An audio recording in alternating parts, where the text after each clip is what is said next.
Hello, my lovelies. Missed you.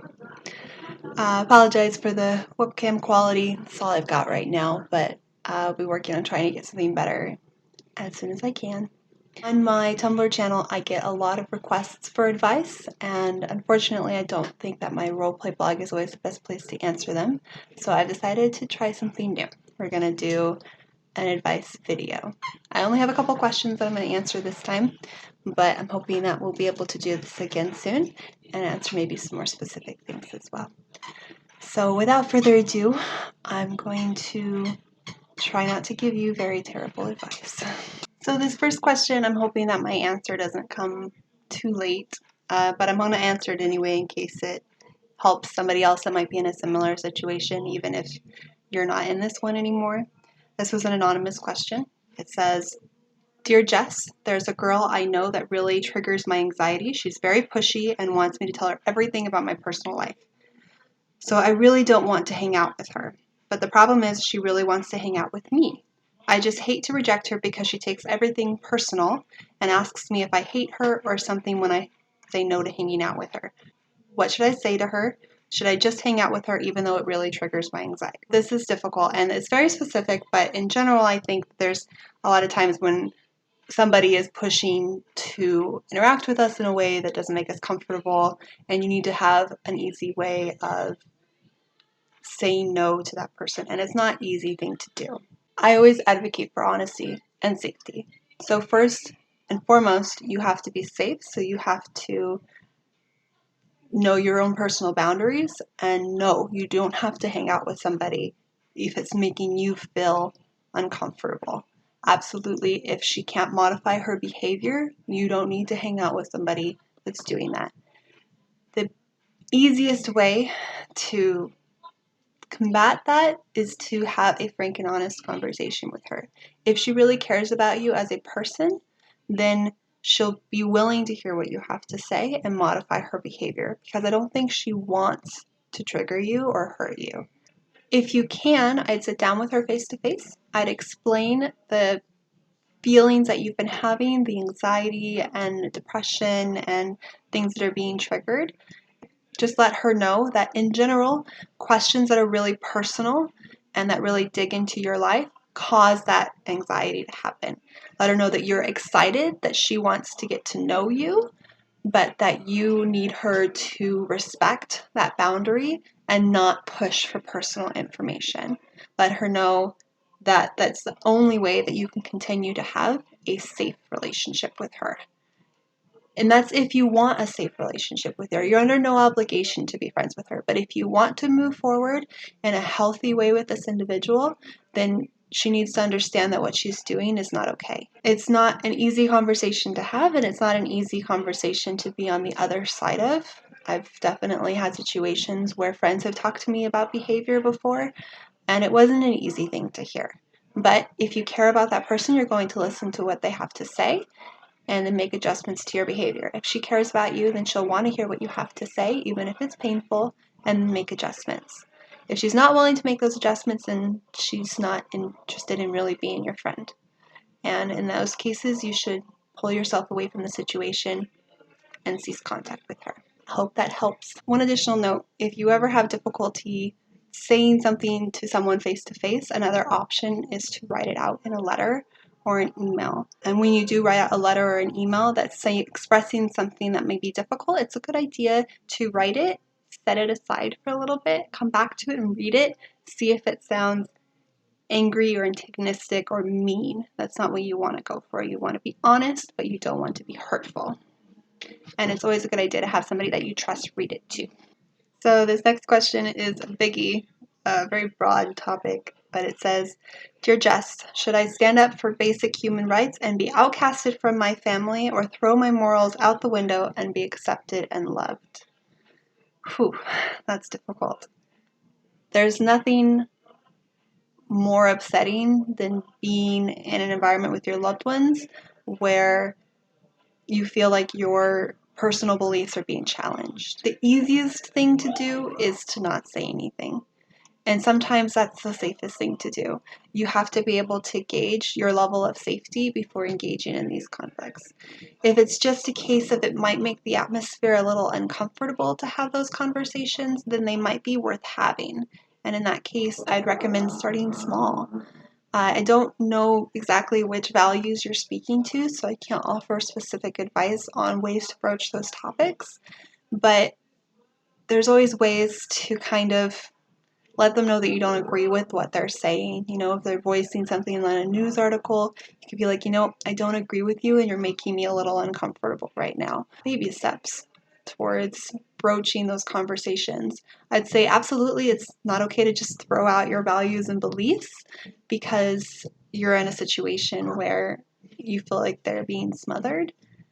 But you also have to maintain that safe environment and understand that just because people have views that are different from yours doesn't mean that they don't love you and that they aren't worth respecting the individual. You don't have to respect their ideas because they could be wrong, but you do want to respect your family if they're worth respecting.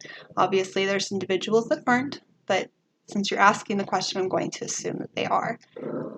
And in those cases, you want to continue to respect your family even if you don't agree with them.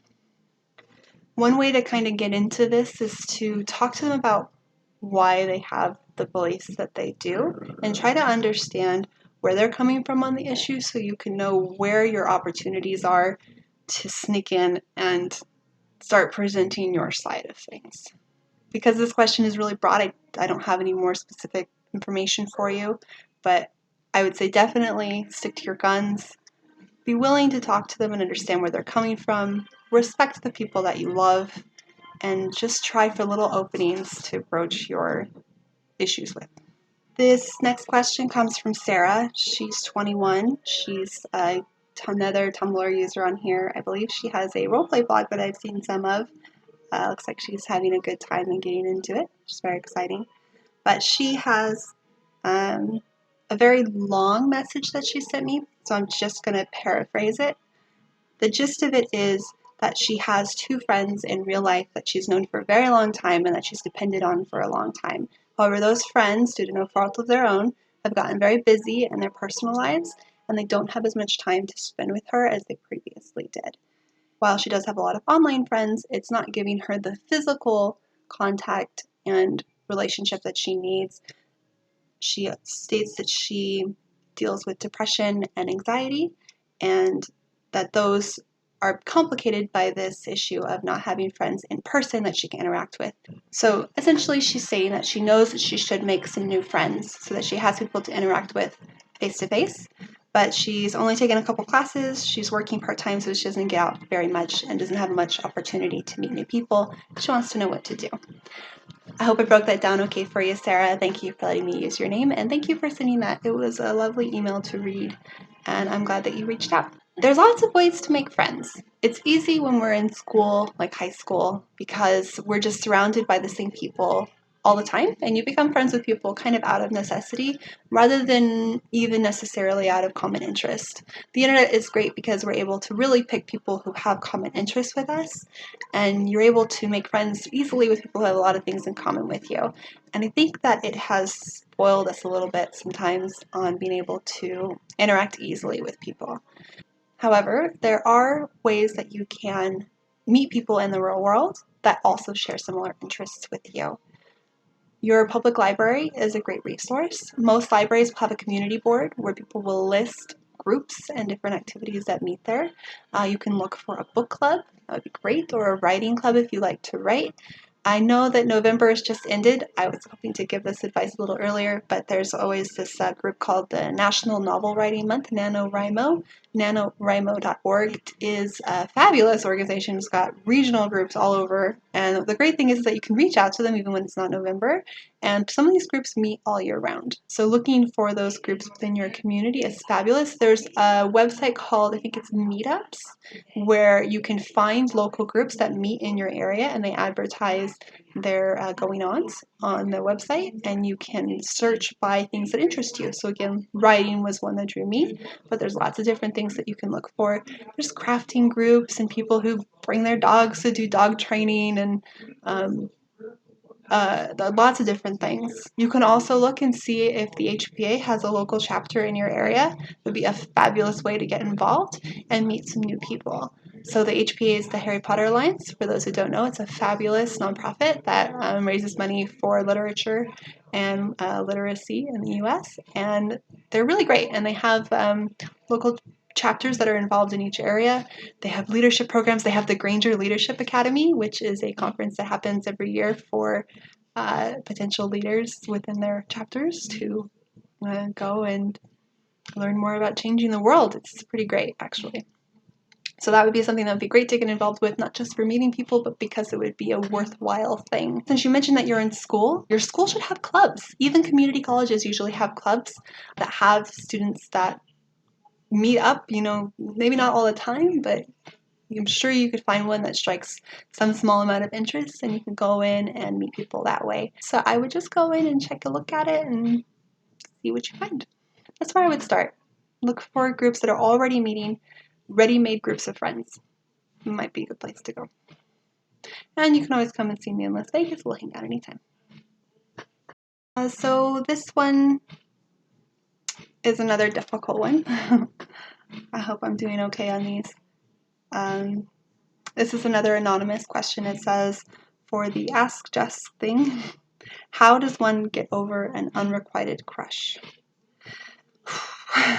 That's a toughie.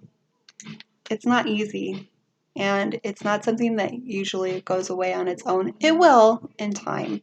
If you give it time, anything can pass on its own, as long as you're not feeding it. If you are giving in to the urges to build on the existing crush, then it's never going to go away. It's going to stay there.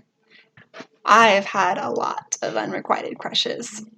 They're kind of my bread and butter.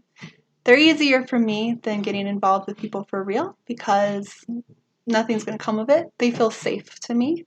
I don't risk getting hurt any more than shallowly, superficially. I can get hurt, but it's a superficial hurt. It's nothing compared to the hurt of a breakup when you've really been invested in a relationship. And since I have no interest in being in a long-term relationship right now, news to any of you who didn't know that I was single, for me it's easier. But that doesn't mean that getting over them is easy. So it's something that takes conscious effort if you want it to happen quickly. If you give it time, anything will pass as long as it's not being built upon. But if you really want to get over somebody, and if it's unrequited, you probably should, then you have to make an effort to do so. You have to stop yourself thinking about them. When you start to feel yourself dwell on them, you have to break it off and do something else. When you find yourself reaching out and wanting to talk to them, you have to talk to somebody else. Sometimes you have to pull yourself away from them completely to give yourself that space to heal. Not always. You can be friends with somebody while you're trying to get over them, but it's helpful for them to know that you're trying to get over them so that they don't exasperate the issue, so to speak. And of course, these are the tips that work for me. Everybody's different. Love is different for everybody. And, a crush is a small, tip of the iceberg for love. So my recommendation for the first step is to grieve it. Let yourself be upset that you are going to get over them. Let yourself be upset that they're not going to like you in that way, that they're not going to be with you. You have to let yourself grieve that a little bit, I think, or at least I usually do. So I give myself permission to be upset about it. I've enjoyed having a crush on this person and liking them and flirting with them, but that I have to let it go and I have to grieve that process. And it's painful and it sucks, but in the long run, it's better for you. And then once you've grieved it, then you have to move on. You have to talk to other people. You have to find something that's going to fill that space where you used to spend your time thinking about them. You have to supplement that with something, right? Don't expect it to happen overnight. Give yourself time. Know that it might be hard and that you can do it if you want to. So you have to want to get over them to get over them. That's the hardest part, I think, is wanting to not like them anymore. So good luck. I wish the best for you. Since I call this Dear Jess, this next message is not advice, but since it says Dear Jess, I'm going to read it anyway because it made me smile. It says, Dear Jess, I'm in a happier place than I've been before, and I have the HPRP community and a wonderful guy to thank. And that includes you too. With loves and hugs, Finn. Thank you, Finn, for sharing that. I'm so happy that your life is going well. I love you guys so much. I can't tell you how amazing the support has been that I've received from you as I've been going through something of a rough time myself. And I hope that this video does a little something to give back and let you guys know just how deeply I do care about each and every one of you. I hope that you learned something or got something out of this. If you have ideas or suggestions or questions for the next video, please let me know, and I'd be happy to help you out with those. Thanks for following me. Thanks for watching, and happy December.